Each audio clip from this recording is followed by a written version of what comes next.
Hello friends, এই হলো মিষ্টিদের গরু মালতী আর লক্ষ্মী, দুজনেই ধান খেতে ব্যস্ত। আর আজকের গল্পটা দারুণ মজার। আজকে ওরা যদি সব জিনিসগুলো দেখে না দিদি, তাহলে তো একদম পাগল হয়ে যাবে। ঠিকই বলেছিস রে সুমনা, ওদের জন্য মিষ্টি, মিনা, রিনা, খুশি সবার জন্য আজকে একটা দারুণ সারপ্রাইজ আছে। একটু পরে বের করবি, হ্যাঁ? মা মা আমার প্রচণ্ড খিদে পেয়েছে, তোমার এখনও রান্না হয়নি? আর তোমরা কী সারপ্রাইজের কথা বলছিলে মা, একবার বলো না কী সারপ্রাইজ? এই মিষ্টি দিদি, তুই এখানে? আমি তো তোকে কখন থেকে খুঁজছিলাম, বলছি খেলা করবি না? তোমার তো সারাদিন খেলাই, পড়াশোনার কোনো নাম নেই। হ্যাঁ, তো আজকে তোমাদের জন্য একটা সারপ্রাইজ আছে ঠিকই। এই যে এটা হলো সেই সারপ্রাইজ, দেখো আমি বিগ বাজার থেকে কত কিছু নিয়ে এসেছি। ওরে বাবা, এটা তো পুরো দোকান ধরে নিয়ে এসেছো তো, কত কিছু! কোনটা ছেড়ে কোনটা খাবো?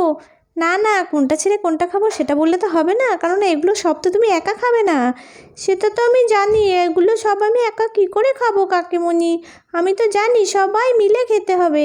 বাবা কত জিনিস, কোনটা যে কোনটা বেশি টেস্টি আমি তো মাথা গুলিয়েই যাচ্ছে। বাবা এটা এটা মনে হচ্ছে আগে খাওয়া দরকার। আরে বাবা বুঝতেই পারছি না, তা আমি কি সবাইকে ডেকে নিয়ে আসবো কাকিমণি? না না, সবাইকে ডাকতে হবে না, এই যে আমি চলে এসেছি। এত বিস্কুট চকলেট, কী ব্যাপার বাড়িতে? কেউ আসবে নাকি মা?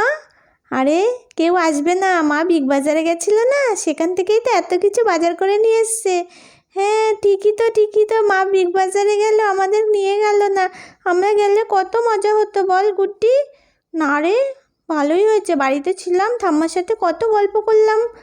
হ্যাঁ হ্যাঁ, শুধু তোমার তো গল্প, ওই বিগ বাজারটা কত সুন্দর, কত কিছু আছে। একটু যেতে পারলে কত ভালো হতো, তা না তো শুধু ঠাম্মার সাথে গল্প করবে, সেটাই মজা। মিষ্টি, তুমি কেন এরকম করে বলছো? ঠাম্মার সাথে গল্প করাটাও খুব মজার। হ্যাঁ সেটা তো ঠিকই, তো খাবারগুলো কখন খাবো কাকিমা? তুমি তাড়াতাড়ি ভাগ করে দাও। এগুলো দেখে আমার তো জিভ দিয়ে জল পড়তে শুরু করলো।